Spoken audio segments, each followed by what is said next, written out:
Hey, welcome back to another Haven't Read It video. We got 6 stories today from AITAH. Our first story of the day, AITA for telling my son's African-American girlfriend that she can wear a wig even if my son doesn't want her to. I'm 37 female, a white woman, out of my depth on this topic, and too scared to ask anyone who is African-American face to face. My son's 14 male first girlfriend is an African-American girl, 13 female, who we'll call Nina. Usually when I see her, she's a bubbly social butterfly. She smiles a lot and is very talkative. Recently, I noticed Nina seeming less confident the times I see her. Her change in demeanor was the most noticeable change, but I also noticed the recent lack of wig, makeup, and jewelry. I didn't even realize the two things were connected. One day I was to drive them to a party. My son was upstairs and Nina was downstairs. She looked like she was dreading going to this party, and I asked her what's wrong. She said she doesn't feel pretty. I asked her why, and she said she's still getting used to showing her natural hair. I asked her if she feels uncomfortable showing her hair. Why is she doing it? She said my son thinks she looks cooler this way. I told her I used to do things just to impress boys when I was her age. I told her she can wear a wig even if my son doesn't want her to. Days later, I've never seen my son more angry with me than that day. He said I'm a white woman and I shouldn't be advising a black girl how to look. He called me an overbearing mom and a Karen. I was too shocked to speak as I had never seen him so angry. Am I the asshole?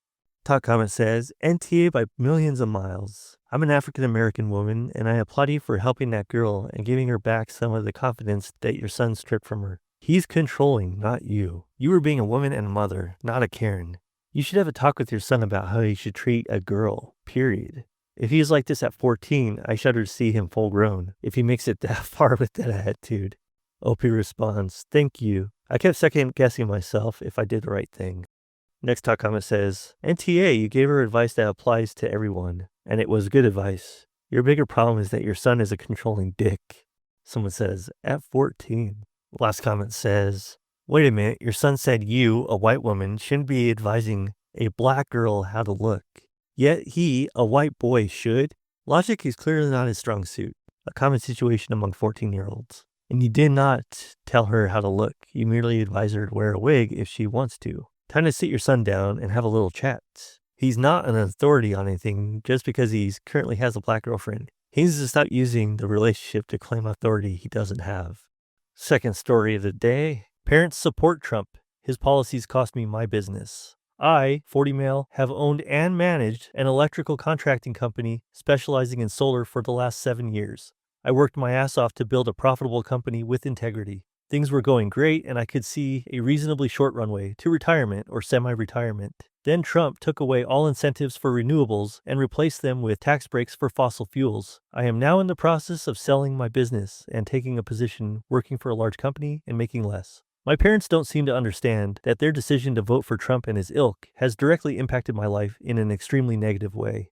Am I overreacting for telling them I don't want to speak with them until they can at least acknowledge the harm they have caused me? Top comment says, let them know that their long-term care options have been significantly downgraded. Someone replies, a more mature and effective approach might be to say that you are unable to provide for them in their old age anymore because your retirement plan was based on your business, which no longer exists. They may not care about the harm they caused you, but they might care about the harm they caused themselves. Second comment says, one of my old former friends voted for Trump. Problem is he works in the wind turbine industry. Oddly enough, he's not getting any work projects anymore. I'm not going to rub it in his face, but I can't imagine how you could vote for someone who literally said he'd take your job away and I'd be surprised in one way. My dad's neighbor has a special needs child. They voted for Trump and because of cuts in the Department of Education, the local school had to let some people go, one of which was a special education teacher. Now they don't know how they'll be able to pay for their son to get any sort of education because they'll have to pay out of pocket. My neighbor took in foster kids who couldn't stay with their parents full time. They voted for Trump. Guess who isn't getting any tax breaks for doing that anymore? My neighbor's biological kids are devastated because they considered the foster kids to be like their brother and sister, and now they're gone and likely in a worse spot. That is sad. I seriously could go on and on about stories like these that I know, but what's the point? If you're too dumb to vote against your own interests, then I'm not sure how to help you. OP responds, the cognitive dissonance in these folks is really incredible. Next comment says, the project I'm working on, we were about to buy some special tools from a company in the States. I was there in April organizing the purchase and ensuring compliance.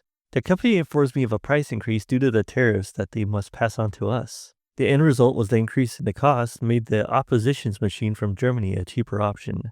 The client canceled the order with the company in the States, and on Monday, I'm going to Germany. Next comment says, NTA. It isn't like this is a surprise result from this administration. They knew what they voted for. Someone responds, I'm not sure they did. I had a conversation with someone, and it left me thinking that maybe people I consider smart really aren't. For example, it's pretty clear to me that Trump is setting himself up to be Putin-light, and others think I'm exaggerating. We're seeing the same thing, right? We both understand history, right? How do you see the train on the tracks and not know where it's going? Last comment says, well, anytime they ask you for some financial help, tell them ask Trump for it since you can no longer afford it. Next story of the day. AITAH for telling my pregnant wife I want a divorce. My 26 male wife, 25 female, is 5 months pregnant and recently admitted to something that I don't think I can forgive.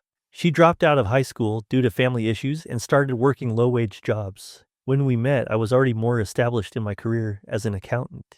We dated and talked for hours on end on how we wanted our lives to be. I wanted to grow in my career, and she said she wanted to go back for her GED and get a bachelor's degree to become a teacher. We both wanted to do these things before we had any kids.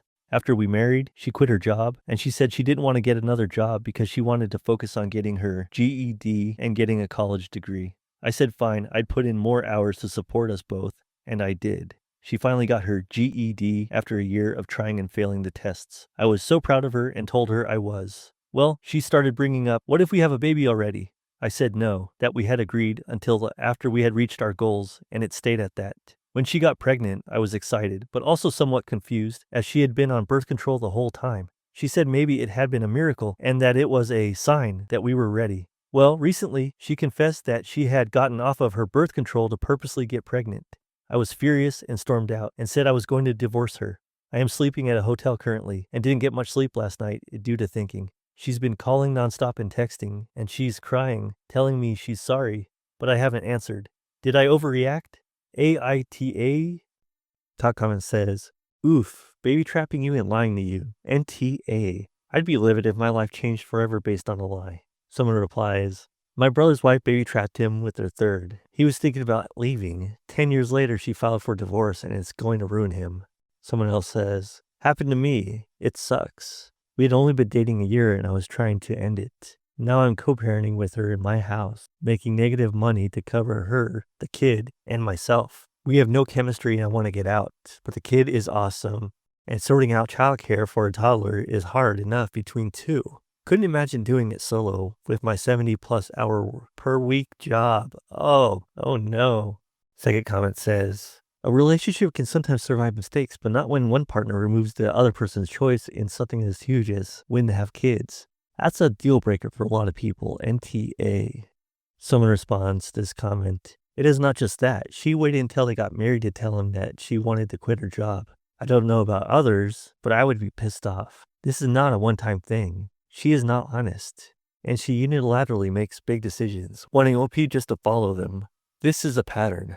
OP never said that he never wanted to have kids, even though this wouldn't be an excuse. All she had to do was wait a little bit. Why couldn't she wait? All of this because she didn't want to work? I don't think this is the first time she's deceived someone. NTAOP. Don't wait around just to see what else she has decided without your consent. So true. Next story of the day. AITAH for making my dad face the consequences of cheating on my mom with his wife by telling her and his family. My parents got divorced when I, 17 male, was 5. It was all kinds of awful because my dad acted like my mom was the worst person he knew, and he kept that energy even after he remarried and had other kids, and he and my mom hardly ever spoke. Most of the stuff he said either wasn't true, and he contradicted himself on all the lies, or it was like WTF. Like how she went back to work after having me instead of being a stay-at-home mom and how awful that was. Or how she had the nerve to plan date nights when he was busy. Almost 3 years after my parents divorced, my dad remarried to his wife Anya, and they had 3 kids together. I hated the way Dad talked about Mom. I hated that Anya was always quick to tell me I shouldn't be so quick to defend Mom. But they were good to me in a way. Not the best and not the worst, either kind of deal. Then a few months ago, my dad got drunk at his wife's birthday party, and he told me he and Anya had dated way longer than anyone realized, and that he was cheating on my mom for 2 years and got away with it because nobody found out. He admitted he left mom for Anya and that he hated mom for almost finding out about Anya by planning date nights and other stuff when he just wanted to be with Anya. He even admitted they laughed behind mom's back and how proud he was in never getting caught. I was pissed, and when dad sobered up, I confronted him and Anya, and they told me I couldn't tell anyone, and dad was freaking out because he hadn't meant to tell me. But I didn't listen, and I told my mom. Because after all those years of him talking shit about her, I figured she deserved to know the truth. She was hurt, and I hated doing that to her. But she told me she was glad she finally knew, and she would stop trying to stay civil for my sake after all that. She said she wouldn't be outright hostile, and I told her she could be as hostile as she liked. I said I hated him for what he did after all those years of talking about her like she was trash. She admitted she wished she could have gotten enough proof for a custody judge to take seriously when I was younger. But I didn't just tell mom. I told dad's whole family about it. I figured they should know that they were supporting a cheater because they told me to stay out of what he said about mom, that he was faithful and that mattered more. When I told them, it took a while for them to believe it, but then they did.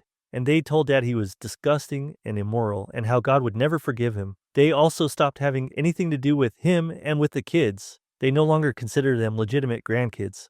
That was when my dad became super pissed off at me, and he said I was evil and spiteful to destroy everyone's life like that.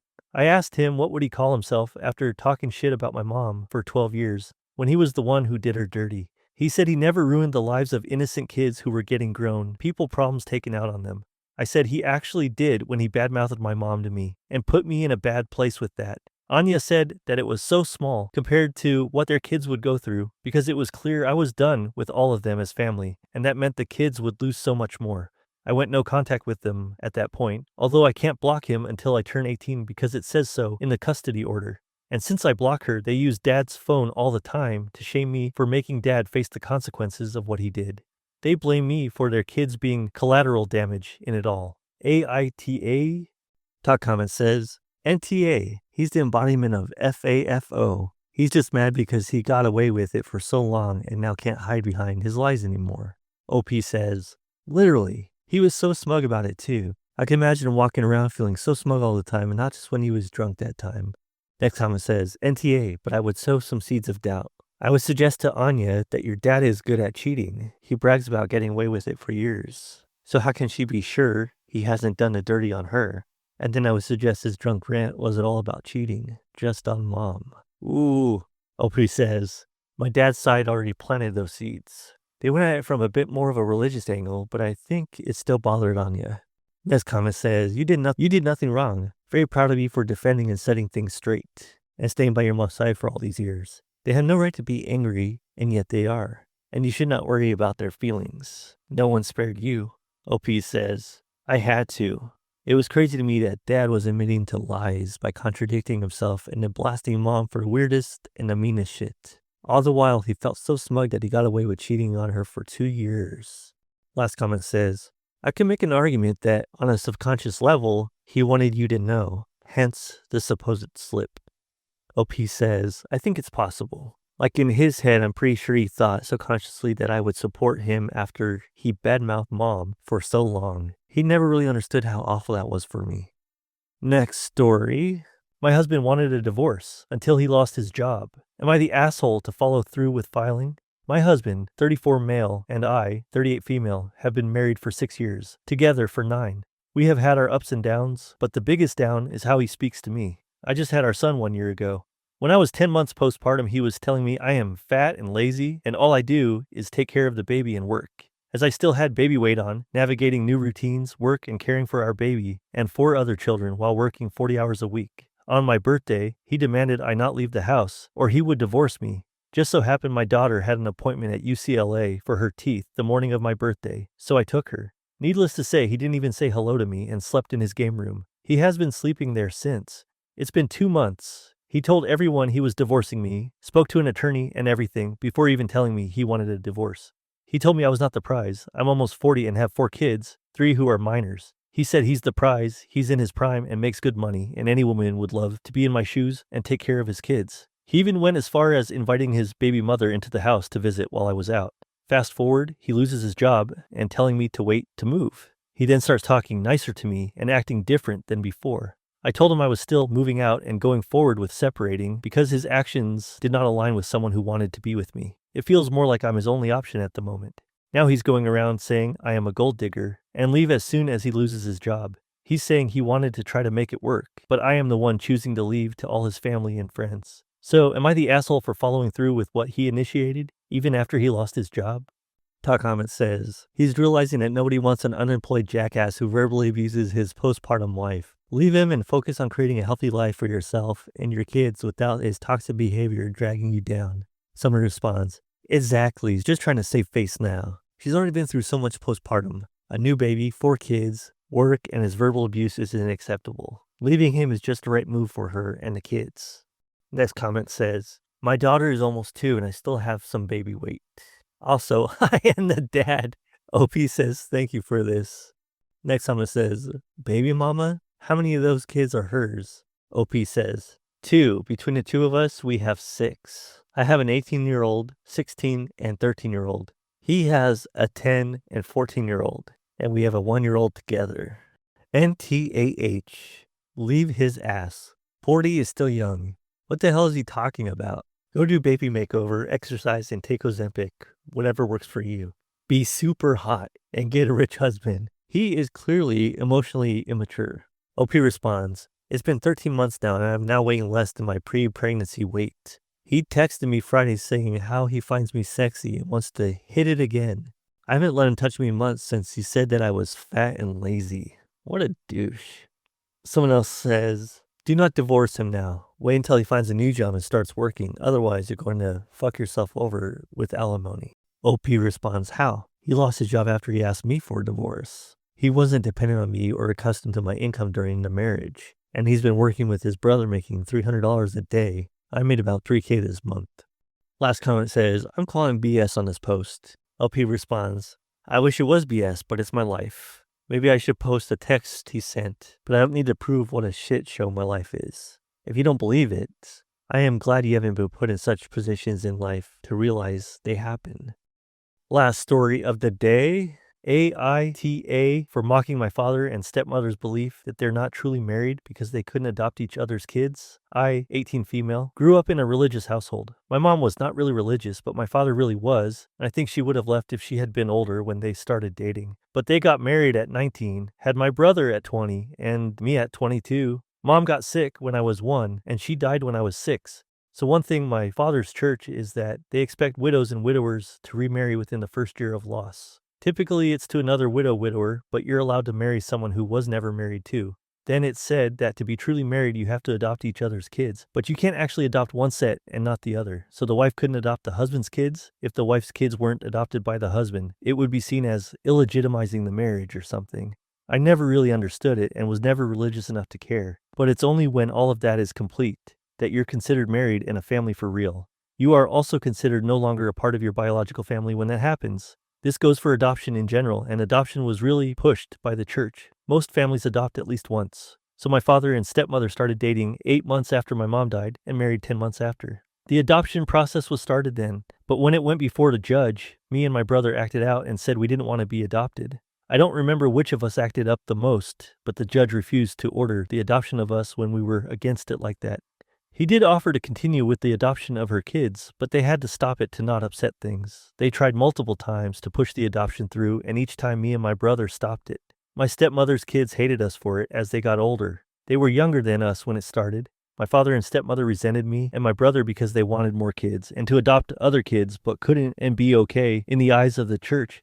They had to essentially live as roommates unless the adoption could happen. It didn't happen, and my brother left the night of his 18th birthday and went to stay with mom's family.